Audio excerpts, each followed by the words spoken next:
नमस्कार, सुदर्शन न्यूज में आपका स्वागत है। मैं हूं मुकेश कुमार और आप देख रहे हैं जवाब तो चाहिए। जवाब तो चाहिए में आज हम बात करेंगे वक्फ संशोधन बिल पर मचे घमासान की और वक्फ संशोधन बिल के दोनों सदनों में पास होने के बाद बिहार की सियासत में आए राजनीतिक उबाल की। बीजेपी ने अपनी 3 प्रमुख सहयोगी पार्टियों की बदौलत बिल को दोनों सदनों में पास करा लिया है। ऐसा नहीं है कि सहयोगी पार्टियों ने बिल को मूल मसौदे को ही अपना समर्थन दे दिया हो, जैसा मतलब बीजेपी ने जैसा तैयार किया वैसा इन लोगों ने अपना समर्थन दे दिया, वैसी बात नहीं है। जेडीयू हो, टीडीपी हो या चिराग पासवान की एलजेपी, सभी ने अपने अपने संशोधन जेपीसी को प्रस्तावित किए और उन संशोधनों को बिल में समाहित करने के बाद ही इन पार्टियों ने बिल को पास कराने के पक्ष में अपना वोट दिया। लेकिन जेडीयू में सियासत गर्म है। इसे लेकर बिल के विरोध में उनकी पार्टी के मुस्लिम नेता पार्टी छोड़ रहे हैं। एक के बाद एक करीब आधा दर्जन मुस्लिम नेताओं ने पार्टी को अलविदा कह दिया है। जयंत चौधरी की पार्टी आरएलडी में भी 2 मुस्लिम नेताओं ने पार्टी को छोड़ने की खबर आ रही है। हालांकि जेडीयू का कहना है कि पार्टी छोड़ने का दावा करने वाले नेता पार्टी से कभी जुड़े ही नहीं थे। All India Muslim Personal Law board और जमीयते उलेमाए हिंद सहित करीब दर्जन भर मुस्लिम संगठनों और राजनीतिक पार्टियां जहां बिल का विरोध कर रहे हैं, वहीं वक्फ बिल के समर्थन में भी मुस्लिम राष्ट्रीय मंच, मुस्लिम महिला बौद्धिक समूह, पसमंदा मुस्लिम महाज, ऑल इंडिया सूफी सज्जाद सिल्क काउंसिल सहित दर्जनों संगठन हैं। लेकिन मसला सिर्फ मुस्लिम संगठनों और राजनीतिक पार्टियों के विरोध और समर्थन का नहीं, बल्कि मुस्लिम सियासत की है। भारत में चुनाव है बिहार में, और मुस्लिम समीकरण के बूते सत्ता पर काबिज होने की चाह रखने वालों की नीयत की भी। जिन मुस्लिम संगठनों ने संशोधन को असंवैधानिक और मुसलमानों के खिलाफ बताकर इसका विरोध किया और इसे हलाल बताया, उन्हीं लोगों के समर्थन में जेडीयू के इन नेताओं ने पार्टी से इस्तीफा देकर पार्टी को झटका दे दिया है। बिहार चुनाव से पहले शुरू हुए वक्फ वार में हलाल से चलकर सियासी झटके तक पहुंच चुकी है यह लड़ाई। आज अपने प्रोग्राम में हम चर्चा करेंगे कि क्या वक्फ संशोधन बिल का विरोध सियासी है? क्या जेडीयू के मुस्लिम नेताओं का पार्टी छोड़ना जेडीयू के मुस्लिम वोटरों पर कोई असर भी छोड़ेगा? क्या वक्फ संशोधन बिल का विरोध कर रहे नेता या पार्टियां मुस्लिमों के साथ धोखा कर रहे हैं? क्या मुट्ठी भर मुसलमानों के फायदे के लिए पूरे मुस्लिम समाज को बरगलाया जा रहा है? करेंगे चर्चा, और चर्चा को आगे बढ़ाने के लिए हमारे साथ कुछ मेहमान होंगे, उनसे हम आपका परिचय करवाएंगे। लेकिन पहले एक रिपोर्ट देखते हैं, रिपोर्ट के बाद मेहमानों से परिचय कराएंगे और फिर चर्चा की शुरुआत करेंगे।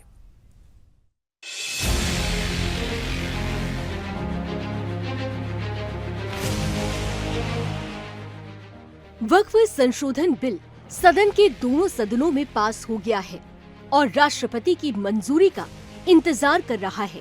बिल का विरोध करने वालों को शिकायत बीजेपी से ज्यादा एनडीए में शामिल उन राजनीतिक दलों से है जिन्होंने बिल को पास कराने में बीजेपी की मदद की। All India Muslim Personal Law board और जमीयत उलेमाए हिंद के साथ साथ दर्जनों मुस्लिम संगठन हैं जो विपक्ष की आवाज में आवाज मिला रहे हैं। असदुद्दीन ओवैसी संसद के भीतर और बाहर दोनों जगहों पर जेडीयू, टीडीपी और चिराग पासवान की एलजेपी को कोस रहे हैं और वक्फ संशोधन बिल को पास कराने के लिए जिम्मेदार ठहरा रहे हैं। बिल को असंवैधानिक बताने वाला विपक्ष और मुस्लिम संगठन मौजूदा वक्फ बिल को मुसलमानों के लिए हलाल बताते हैं और मौजूदा संशोधन को मुसलमानों के निजी मामलों में उनके मजहब में हस्तक्षेप बताते हुए सड़कों पर उतर रहे हैं। और चंद्रबाबू नायडू, नीतीश कुमार, चिराग पासवान और जयंत चौधरी, याद रखो, हम कभी भी तुम्हारी इस चीज को माफ नहीं करेंगे। तुम हमारी शरीयत पर हमला जो करने की इजाजत बीजेपी को दे रहे हो, अगर ये 4 बोल दे कि बिल नहीं लाना चाहिए तो बिल नहीं आएगा, मगर तुम बीजेपी को इजाजत दे रहे हो हमारी मस्जिदों को वक्फ को खत्म करने का, उनकी तायीद। बिहार में चुनाव है और पसमानदा मुसलमानों का वोट पाने वाली जेडीयू के लिए मुस्लिम नेताओं ने पार्टी से इस्तीफा देकर पार्टी को झटका दिया है। पार्टी छोड़ने वाले नेताओं का कहना है कि बिल का समर्थन करने के कारण आम मुसलमान पार्टी से नाराज है। हालांकि जेडीयू ने पार्टी छोड़ने वाले नेताओं को बिना पद वाला नेता बताया है। जनता दल यूनाइटेड के बहुत सारे कंसर्न थे, उसमें से 5 कंसर्न माने गए हैं और हम लोग इस बात को देख रहे हैं कि सरकार ने, केंद्र सरकार ने ये कहा है कि ये बिल मुसलमानों के लिए लाया गया है, वक्फ की हिफाजत के लिए लाया गया है। जो स्टेक होल्डर्स हैं, उनको अगर केंद्र सरकार मुतमईन करने में कामयाब होती तो बहुत अच्छी बात। हम लोग इसका मैकेनिज्म लेके आएंगे कि कैसे ये वक्फ के फेवर में। इन सब के बीच All India Muslim Personal Law Board ने इस बिल के कानून बनने से पहले राष्ट्रपति को चिट्ठी लिखकर उनसे मिलने का समय मांगा है। कांग्रेस सांसद मोहम्मद जावेद ने इस बिल को लेकर सुप्रीम कोर्ट में याचिका दायर कर दी है। इसके अलावा AIMIM अध्यक्ष असदुद्दीन ओवैसी ने भी सुप्रीम कोर्ट का रुख किया है। साथ ही दिल्ली में आम आदमी पार्टी के नेता अमानतुल्लाह खान ने भी इस बिल को चुनौती देते हुए सुप्रीम कोर्ट का दरवाजा खटखटाया है। इससे पहले तमिलनाडु के CM MK स्टालिन ने भी इस बिल का विरोध किया। सुप्रीम कोर्ट में चुनौती देते हुए कहा कि तमिलनाडु लड़ेगा और इस लड़ाई में उसे सफलता मिलेगी।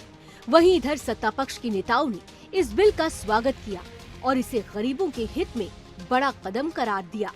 उत्तर प्रदेश के मुख्यमंत्री योगी आदित्यनाथ ने कहा कि वक्फ बोर्ड के नाम पर जमीनों पर अब कोई डकैती नहीं डाल सकेगा और इन जमीनों पर गरीबों के लिए घर बनाया जाएगा।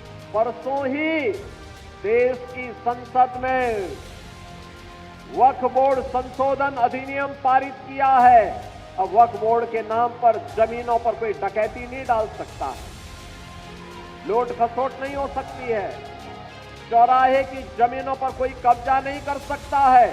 अब सार्वजनिक संपत्ति जो भी होगी, जो राजस्व की भूमि होगी, उसका उपयोग विद्यालय बनाने में, चिकित्सालय बनाने में, कॉलेज बनाने में, मेडिकल कॉलेज बनाने में, ऐसे बैराज बनाने में, गरीबों के लिए आवास बनाने में ही उसका उपयोग होगा।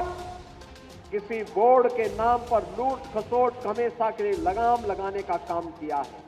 वक्फ संशोधन बिल पास हो गया और वो अब कानून बनने के लिए महामहिम राष्ट्रपति के पास जा चुका है। जनता ने बिल को लेकर मिलीजुली प्रतिक्रिया दी है। बिल का विरोध करने वालों और समर्थन करने वालों के बीच फर्क करना चुनौतीपूर्ण है, लेकिन मुस्लिम जनता के हित में लाए गए इस बिल को मुस्लिम समुदाय कितना समझ पाती है या विपक्ष मुसलमानों को गुमराह कर इसके फायदे में महरूम कर देने की चाल में कामयाब होता है, इसका फैसला बिहार चुनाव परिणाम के बाद समझने में आसानी होगी।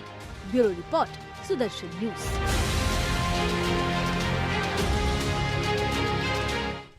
तो सियासत गर्म है, वक्फ की लड़ाई जो है वो शुरू हो चुकी है और एक तरीके से बिहार में वक्फ वार चल रहा है और हलाल से चलकर झटका तक पहुंच गई है। करेंगे चर्चा, और चर्चा को आगे बढ़ाने के लिए हमारे साथ जो मेहमान हैं वो उन मेहमानों से आपका परिचय कराएं। डॉक्टर कासिम अंसारी हैं, पूर्व JDU नेता, कल तक जो है ये JDU के नेता थे, आज इन्होंने छोड़ दिया है। और अनामिका पासवान जी हैं, प्रवक्ता BJP है। और कुछ थोड़ी देर में सैफ अली भी हमारे साथ जुड़ेंगे, RJD के नेता और JDU के प्रवक्ता भी हमारे साथ जुड़ेंगे। लेकिन चर्चा की शुरुआत सैफ जी जुड़े हुए हैं, डॉक्टर कासिम अंसारी थोड़ी देर में हमारे साथ जुड़ेंगे और जो JDU के प्रवक्ता है वो भी थोड़ी देर में हमारे साथ जुड़ेंगे। सैफ अली जी, चर्चा की शुरुआत मैं आप ही से करना चाहूँगा। ये जो विरोध चल रहा है और मुस्लिम नेता जो छोड़ रहे हैं, वो क्या आपको लगता है कि ये सियासत जो है ये दिखाने की कोशिश की जा रही है कि मुस्लिमों को खिलाफ है, ये जो संशोधन आया है ये मुस्लिमों को खिलाफ है, इसलिए मुस्लिम नेताओं को छुड़वाया जा रहा है, छोड़ रहे हैं? जो लोग छोड़ रहे हैं, क्या आपको लगता है कि बिहार की सियासत में उनकी कोई जगह है, उनका कोई वजूद है और उनके छोड़ने से कोई फर्क पड़ेगा? बिहार की सियासत में ना ही ओवैसी साहब की कोई जगह है, ना ही JDU के जो मुस्लिम नेता हूं उसके अपने बूथ पे अगर JDU को अगर 10 वोट पे अगर उन्होंने दिलाया हो, जो रिजाइन कर रहे हैं जो हैं, उनकी कोई हैसियत है। लेकिन किस हैसियत से असदुद्दीन ओवैसी साहब JDU के नेताओं को औकात बताने की बात कर रहे हैं? किस हैसियत से चंद्रबाबू नायडू को उनके औकात बताने की कोशिश कर रहे हैं? क्या MIM के लोग JDU और चंद्रबाबू नायडू को वोट देते हैं? क्या जो भी सेकुलर वोट है वो NDA के खिलाफ ही जाता है। 2-4% वोट नीतीश कुमार के अपने व्यक्तिगत छवि के कारण, इन नेताओं के कारण नहीं आता। नीतीश कुमार जी की एक व्यक्तिगत छवि है जो सबके साथ लेके चलने की कोशिश करते हैं। 2 से 4%, 5% जो भी हो वो उनका अपना वोट है। ये JDU नेताओं के आने और जाने से कोई फर्क नहीं पड़ने वाला है और ओवैसी साहब की अपील से भी इस पर कोई फर्क नहीं पड़ने वाला है। बिल्कुल, आप कह रहे हैं कि ओवैसी साहब की कोई वजूद नहीं ओवैसी साहब का, लेकिन पिछले चुनाव में तो 5 सीटें उन्होंने जीत ली थी और वो ज़्यादातर सीटें आपके हाथ से छीनी थी। ये बात अलग है वो कि 5 उनके सीटें नेताओं को फिर आपने अपने में मिला लिया था। कैंडिडेट्स के बारे में आप जाकर उनका बैकग्राउंड पता करेंगे तो नहीं, पता है सर, हम भी बिहार के हैं, हमें पता है, लेकिन भाई सीट तो उन्हीं की थी ना, नाम तो उन्हीं का जाएगा ना, पार्टी तो उन्हीं की थी ना। पार्टी तो इस बार देख लेते हैं ना इनका क्या होता है। इस ठीक बार है। वो यहाँ के बिहार के चुनाव के बाद बंगाल गए, बंगाल में लोगों ने रिजेक्ट किया। आपको वोट देने का मतलब ममता बनर्जी की गवर्नमेंट नहीं आ पाएगी, बीजेपी गवर्नमेंट आ जाएगी, नीतीश कुमार की गवर्नमेंट, इनकी वजह से इन जो 23 सीटों पे इन्होंने 5 तो जीते, लेकिन 18 हारे भी। सैफ अली साहब, ये छोड़ दिए, जो लोग छोड़ रहे हैं जेडीयू, उनका कोई वजूद नहीं हो, लेकिन जिस वजह से छोड़ रहे हैं, क्या वो वजह, उस वजह को आप समर्थन करते हैं? ये वक्फ बिल जो आया है, जो संशोधन बिल है, उसका विरोध कर रहे हैं, आरजेडी भी विरोध कर रही है, क्या, क्यों? कोई नोटिस नहीं मिला। ये कासिम अंसारी साहब के बारे में उनके ही लोगों ने बताया कि कभी इंडिपेंडेंट उन्होंने चुनाव लड़ा था, अल्पसंख्यक प्रकोष्ठ के कौन शाहनवाज आलम है, अध्यक्ष तो नहीं, मैं वो नहीं पूछ रहा, मैं पूछ रहा हूँ वजह, हो सकता है इस नेता का अपना कोई वजूद नहीं हो, कोई फर्क नहीं पड़े जेडीयू नेताओं को एनालिसिस मांग लीजिए ना, इनके वोट पे अगर 10% 10 वोट भी इन्होंने दिलवाया होगा नीतीश कुमार को अपने बूथ पे, तो वाकई नीतीश कुमार जी के लिए। नहीं, मैं सवाल कुछ और पूछ रहा हूँ। मैं आपने जो कहा मैं मानता हूँ, वो सही है जी कि इनका कोई वजूद नहीं है, 10 वोट भी नहीं दिलवा सकते, लेकिन जिस वजह से इन्होंने पार्टी छोड़ी है, इन्होंने विरोध करते हुए छोड़ा है कि वक्फ संशोधन बिल का विरोध करते हुए छोड़ा है, तो एक संदेश देने की कोशिश की है। क्या इस बिल में जो कि पास हुआ है दोनों सदनों में, क्या आपको लगता है कि विरोध करने लायक कोई चीज है इसमें? मैं नहीं समझता विरोध करने लायक कोई ऐसी चीज थी और कोई है। ये जो वक्फ एक्ट बना है, वाकई ये वक्फ एक्ट बहुत अच्छी सोच का एक्ट है। इसमें एक क्लॉज पे हम लोगों को आपत्ति थी, हम लोगों ने भी आपत्ति दर्ज की थी कि आपने जो वक्फ ट्रिब्यूनल का पावर है वो आपने मजिस्ट्रेट डिस्ट्रिक्ट कलेक्टर को दे दिया। डिस्ट्रिक्ट कलेक्टर 6 महीने में कोई फैसला। चलिए ठीक है, इस पर बात करेंगे, लगता है आपकी तो हम लोगों की इस बात को और उस पे वो उसके खिलाफ अपील पे हाई कोर्ट जा सकता है। कोई भी व्यक्ति जो वक्फ बोर्ड से चुनाव, अगर वो हार भी गया हो केस, तो भी वो हाई कोर्ट जा सकता है। अगर वक्फ बोर्ड किसी केस में हार गई है तो वो भी जा सकती है। करीब 17-18 हजार केसेस हैं जो विभिन्न न्यायालयों में ट्रिब्यूनल के अंदर लंबित हैं, जिसमें 10,000 तो दोनों पार्टी मुसलमान हैं और 7,000 केसेस में कहीं गवर्नमेंट पार्टी है, कहीं गैर मुस्लिम लोग पार्टी है, कहीं कुछ और संस्थाएं पार्टी है। तो उन 18,000 केसों का मैं कहूंगा त्वरित निष्पादन करके मोदी सरकार उस पे वक्फ बोर्ड का दखल कब्जा दिलाए, और जो वहां पे पुरुषर है, अतिक्रमण किया हुआ है, उसमें 10,000 लोग, आधे से ज्यादा लोग मुसलमान हैं। जो सरकार ने क्या है उसको कोई 1 लाख के हवाले किया जाए, और नहीं तो हम यही समझेंगे 11-12 साल में जो करते हैं वो मुसलमानों के लिए 3 तलाक के इशू पे हो। 3 तलाक पे भी उन्होंने ऐसा ही किया, ना किसी महिला को उससे फायदा हुआ, ना ही किसी पुरुष से उसका नुकसान हुआ।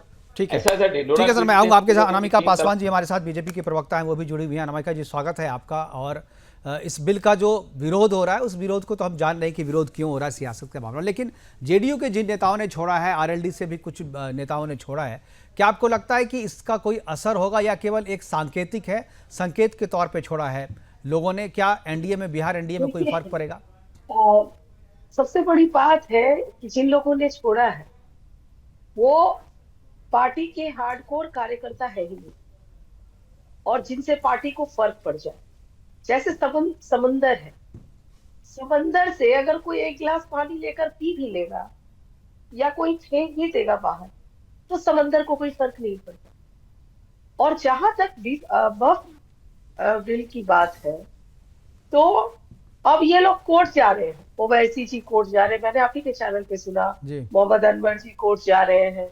अब उनको कोर्ट याद आ रहा है, और जिस तरह के कानून इसमें बनाए गए थे कि वक्फ बोर्ड डीएम को सीधा आदेश दे सकता था कि भाई फलाना जमीन हमारी है और आप हमें अधिग्रहण करके दीजिए। आप भारत की एक संस्था हमें बता दीजिए जो सीधा डीएम को आदेश देती है कि वो हमारी चीज है और आप हमें उसे अधिग्रहण करके दीजिए। पहली तो यहीं पे रॉन्ग थी। दूसरी बात, अभी हमारे एक भाई बोल रहे थे, आपने भी सुना जी, बहुत सारे मामले लंबित हैं जिसमें 10,000 से ज्यादा तो मुस्लिम के ही जमीनों को गलत तरीके से हड़पा गया है वक्फ बोर्ड के द्वारा। और कई ऐसे उदाहरण है, पटना सिटी हो, फतुहा हो, फुलवाड़ी हो। पटना की बात मैं बता रही हूँ, कई ऐसे मुस्लिम भाई बहन गरीब पासबंदा समाज से हैं जिनके जमीनों को वक्फ बोर्ड ने हड़पा। आपके मेरिन ड्राइव को भी तो दावा कर दिया था कि मेरिन ड्राइव भी वक्फ की जमीन है। भाई उन्होंने इलाहाबाद कोर्ट को कर दिया। इलाहाबाद कोर्ट की जमीन को वक्फ बोर्ड ने कह दिया मेरी जमीन है, और आज आप कोर्ट की शरण में जा रही है। आपको तो शर्म आनी चाहिए। आपने न कहीं कॉलेज बनाया, न स्कूल बनाया, न विश्वविद्यालय बनाया, न खेल का मैदान बनाया, न ही मनोरंजन के साधन बनाए, न ही आपने कोई ऐसा इंस्टीट्यूट बनाया जिससे मुसलमान भाई, गरीब भाई के जो बच्चे हैं वो पढ़ लिख कर IAS, डॉक्टर, इंजीनियर बन सके। आपने तो कुछ भी नहीं किया। आप बताइए, सक्षम कमेटी के रिपोर्ट के ठीक है अनुसार। अनामिका जी, मैं दोबारा आपके पास आ जाऊंगा। हमारे साथ डॉक्टर कासिम अंसारी भी जुड़ गए, पूर्व जेडीयू नेता, एक दिन पहले ये जेडीयू नेता थे, आज पूर्व जेडीयू नेता हो गए हैं। डॉक्टर अंसारी, आप जी, ये पहले भी नेता नहीं थे। अगर ये नेता होते तो पार्टी छोड़ते ही नहीं। ये अच्छा, तो गिरोह है ना, गिरोह। ठीक है, डेमोक्रेसी है। अनामिका जी, इनको बोलने दीजिए इनके बारे में, मैं इन्हीं से पूछ लेता हूँ। डॉक्टर कासिम अंसारी, क्या ये खबर में बने रहने के लिए आपने पार्टी छोड़ी है या सही में आपका वजूद है? सैफ अली भी कह रहे हैं कि आपका कोई वजूद नहीं है, 10 वोट आप दिलवा नहीं सकते पार्टी को, और अनामिका जी कह रही कि आप तो नेता हैं ही नहीं, आपको कोई पहचानता नहीं। तो फिर आप दो सवाल आपसे है। एक तो आपने पार्टी छोड़ करके ज़्यादा प्रसिद्धि, ज़्यादा लोग जान गए जो पार्टी छोड़ दिया इन्होंने, और वक्त ये संशोधन बिल जी, संशोधन बिल का विरोध क्यों कर रहे हैं? ये दोनों सवाल मेरा आपसे है, बारी बारी से जवाब दीजिए जी। सबसे पहले सुदर्शन के लिए तमाम टीम का जो हम धन्यवाद देते हैं जी, कि मुझे बोलने का या यहाँ पे अपनी बात रखने का आपने मौका दिया है जी। बड़ी बहन है, बड़ी बहन का माने हम सम्मान करते हैं। सैफ अली जी, आप कैमरा से अपना हाथ हटाइए, यानी तो इनको हटाइए फ्रेम से जी।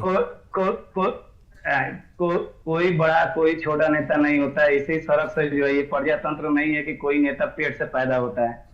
भारत विश्व का सबसे बड़ा लोकतंत्र देश है, और इसी सड़क से जो है, और इसी रोड और इसी गली कुचे से गली कुचे से मैंने आपकी बात काफी धैर्य से सुना है, मेरी भी बात को सुना या 2 मिनट जी। बोलिए कासिम अंसारी जी। मेरी आवाज आ रही है? जी आ रही है, बोलते रहिए। मेरी बात आ रही है? जी आ रही है, आपकी आवाज, बोलते रहिए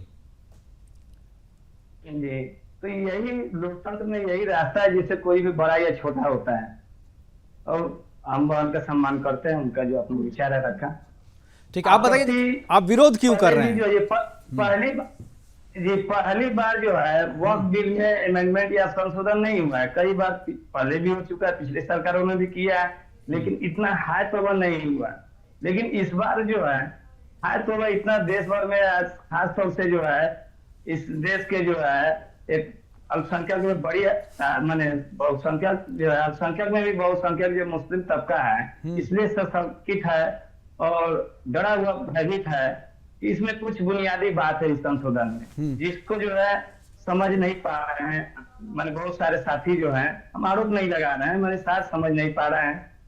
बात यह है कि पहले भी जैसे गुरुद्वारा की कमेटी है, वहां पे सिख भाई होते हैं, चर्च की कमेटी है, वहाँ ईसाई भाई होते हैं, औकाफ जो है विशुद्ध रूप ये भी औकाफ जो है धार्मिक कमेटी है। तो यहाँ पे मुस्लिम भाई रहते हैं। इसी तरह मंदिरों में जो है, मठों में हमारे हिंदू भाई रहते हैं। कोई किसी को कोई आपत्ति नहीं है। लेकिन पहली बार जो है, ये एक और बुनियादी बात है, औकाफ में जो भी कमेटी होती है सब इलेक्टेड बॉडी होते हैं। आज तक नॉमिनेट यहाँ पे नहीं होता है।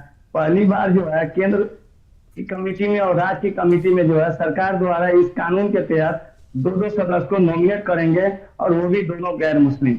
इस पे मुसलमान सशंकित है। दूसरी बात है कि यहाँ रेलवे की तरह दूसरे विभागों की तरह भी औकाफ में ट्रिब्यूनल है। वाद विवाद संपत्ति का, जायदाद का, धन का मंदिरों के अंदर भी है, मठों के अंदर भी है, गिरजा के घर के है, गुरुद्वारा पे भी है। तो वहाँ पे भी कमेटी आप लोग ये करते हैं। ये जो आप गुरुद्वारा की जो जमीन है, मंदिर की जो जमीन है, वो उनकी अर्जित की हुई जमीन है, उनकी प्रॉपर्टी है।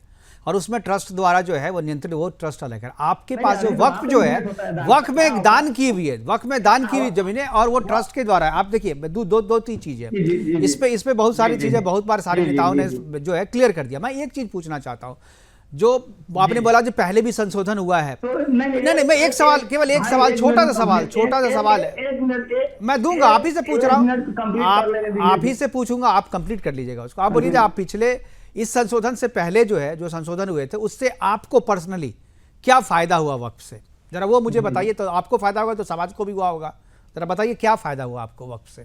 आप मेरी बड़ी बात बोल रही थी कि कितने स्कूल, तो मैं एक बार आपसे उसका भी जवाब दीजिए, आपको क्या फायदा हुआ वक्फ से अब तक। तो वक्फ से तो फायदा ही है, जितनी भी वक्फ कमेटी जो है, वक्फ को वही तो बोल रहे हैं कि आप समझ रहे, वक्फ के अंतर्गत जो है मदरसे चल रहे हैं, वक्फ के अंदर जो है मजारे हैं, वक्फ के अंदर जो है कब्रिस्तान है, वक्फ के अंदर माइनॉरिटी स्कूल चल रहा है। अब सिवाय कब्रिस्तान के आप लोगों को कोई फायदा नहीं होगा, मरने के बाद दफन करने के लिए जमीन दे दी जाएगी, इसके अलावा अभी के वक्फ के से आपको कोई फायदा नहीं था। अब जो संशोधन हुआ है उससे बाकी फायदे भी आपको मिलेंगे। अनामिका जी आपको कुछ बोल रही है। जी अनामिका जी। भाई साहब से इतना पूछना चाहती हूँ कि गुरुद्वारा है, मंदिर है, चर्च है, इनसे पूछिए कि कितने पुजारी को तनख्वाह देती है भारत सरकार या कोई भी राज्य सरकार। लेकिन वक्फ बोर्ड के द्वारा जितने भी मस्जिद है, सभी इमाम को और सभी मतालवी को तनख्वाह जाती है सरकार से, आप ग्रांट लेते हैं, ठीक है। सच्चर कमेटी की रिपोर्ट ये कह रही है, नहीं मेरी बात पूरी सुनिए, अभी मेरी बात खत्म नहीं हुई है, पूरी सुनिए। जब ये मंदिर मस्जिद की बात कर रहे हैं तो इनको सुनना पड़ेगा। कर्नाटका के मंदिरों से वहां की राज्य सरकार को 400 करोड़ जाता है। आप सोचिए कि 180 करोड़ अल्पसंख्यक बोर्ड में चला जाता है, ठीक है, और 80 करोड़ जो है क्रिश्चियन में चला जाता है। अब इनसे पूछिए कि क्या आपके वक्फ बोर्ड ने किसी और धर्म के लोगों को दान दिया है। इनसे पूछिए कि गुरु गोविंद सिंह के नाम से चल रहे जितने स्कूल, कॉलेज, विश्वविद्यालय हैं, उसमें सभी समाज के और सभी धर्म के बच्चे पढ़ते हैं, लेकिन इनका जो स्कूल होगा सिर्फ इनके बच्चे पढ़ेंगे, और इनके बच्चे भी सच्चर कमेटी के रिपोर्ट के अनुसार अनुसूचित जाति से भी खराब स्थिति में मुसलमान भाई हैं। तो या तो सच्चर कमेटी की रिपोर्ट गलत है, या ये गलत है कि यह एक इतना रईस समाज है कि 9,30,000 जमीन वक्फ में दान कर सकता है। दूसरी बात, वक्फ में इतनी जमीनें आई कहां से। 1947 में तो आपके पास मात्र 30,000 एकड़ जमीन थी। जब भारत पाकिस्तान का बंटवारा हुआ तो पाकिस्तान से हिंदुओं ने, सिखों ने, क्रिश्चियनों ने, अन्य जैन धर्म और बुद्ध धर्म के लोगों ने जब भारत आ गए, भारत में अपना घर बसा लिया, तो पाकिस्तान में जो उनकी संपत्ति और जमीनें थी उसको पाकिस्तान की सरकारों ने ले लिया। लेकिन भारत में क्या हुआ, भारत में जितने भी मुसलमान भाई भारत छोड़कर पाकिस्तान गई, उनकी जमीनें वक्फ में चली गई। ये कहाँ का इंसाफ है भाई। और आप कहते हैं सरकार का, आप सरकार से ग्रांट लेते हैं और चाहते हैं कि सरकार का इंटरफेरेंस नहीं हो। आप एक भी संस्था ऐसा बताइए जिसका ऑडिट भारत सरकार और राज्य सरकार मिलकर नहीं करती हो। हम लोग एनजीओ चलाते हैं, आप ट्रस्ट चलाते हैं, उसमें भी सरकार का इंटरफेरेंस होता है। आप तो क्या अलग अलग सरकार है, हम चलेंगे संविधान से और आप चलेंगे शरिया से। ठीक है, ठीक है। कासिम, डॉक्टर कासिम अंसारी जी बोलिए। अब बोलिए कासिम, अब आपकी बारी है।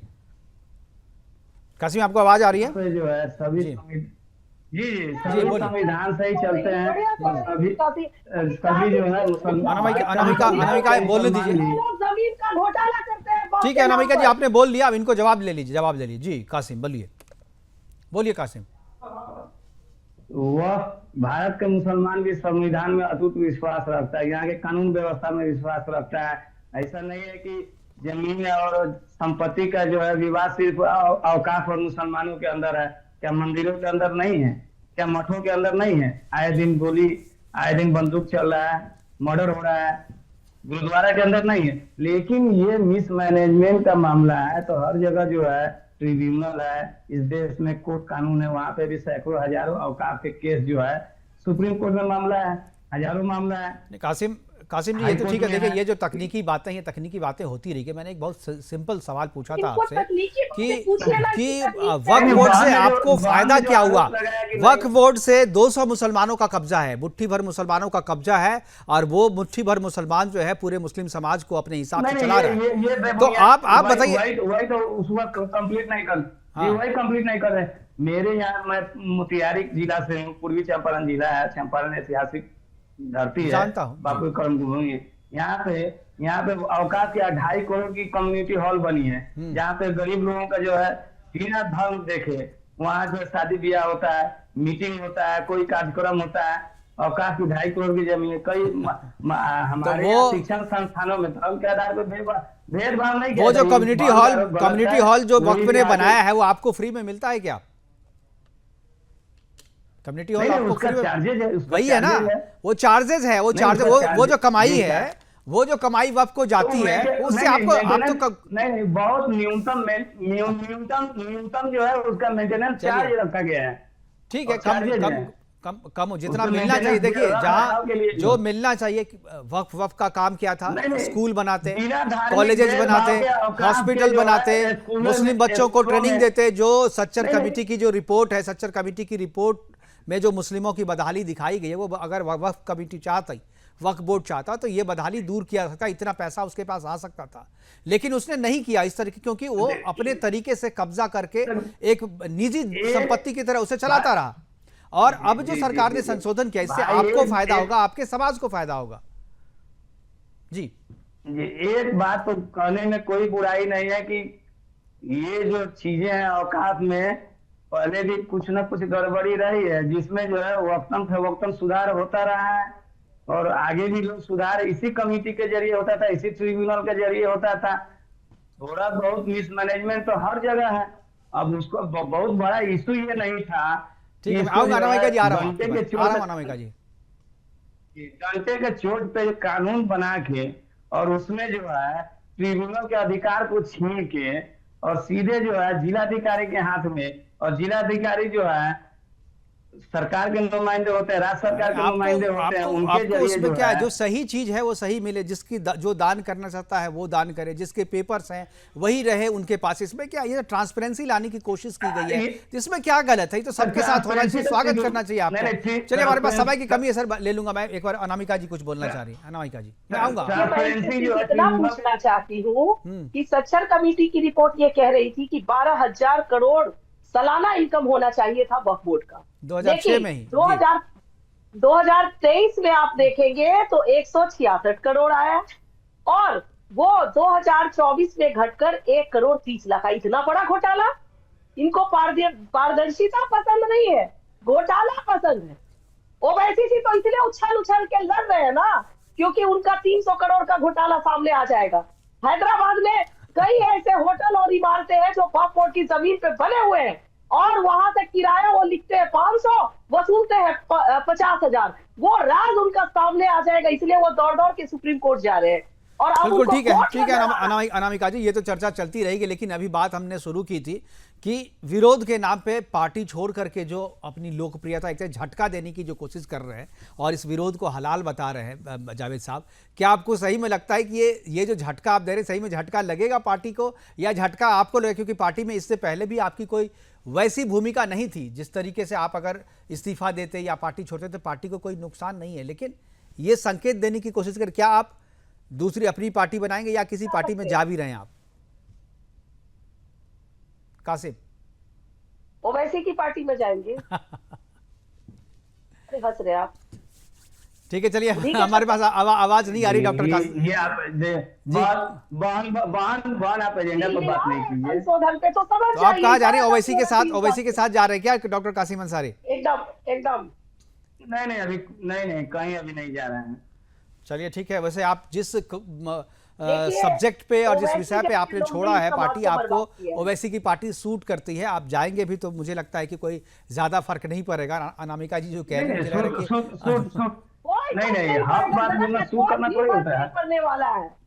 बिल्कुल ठीक है। बहन आप सिर्फ देखिए, बहन आप एजेंडा पर सिर्फ चिल्ला रही है, आप संगीता गुप्ता को नहीं कर रहे हैं। नहीं नहीं, संजीदा गुप्ता को फोन आप नहीं कर रहे हैं। ठीक है, चलिए, हमारे पास समय की कमी है। हमारे साथ जुड़ने के लिए सैफ अली जी आपका, और डॉक्टर कासिम अंसारी आपका, और अनामिका पासवान जी आपका बहुत बहुत धन्यवाद। आप जुड़ी इस महत्वपूर्ण चर्चा में। और वक्फ की लड़ाई जो चली पड़ी है, ये लड़ाई आगे बढ़ेगी क्योंकि बिहार में अभी चुनाव है, और चुनाव से पहले सभी पार्टियां जो है अपनी सियासी दांव जो है वो चलेगी। और इसी दांव में डॉक्टर कासिम अंसारी ने कहा है जेडीयू को छोड़ा है वक्फ के नाम पे, ताकि इन्हें कुछ, शायद अगर एआईएम के जो नेता ओवैसी है उनकी पार्टी में जाए तो शायद इनको इसका कुछ सियासी फायदा मिले। फिलहाल अभी के लिए इतना ही, दीजिए इजाजत, नमस्कार।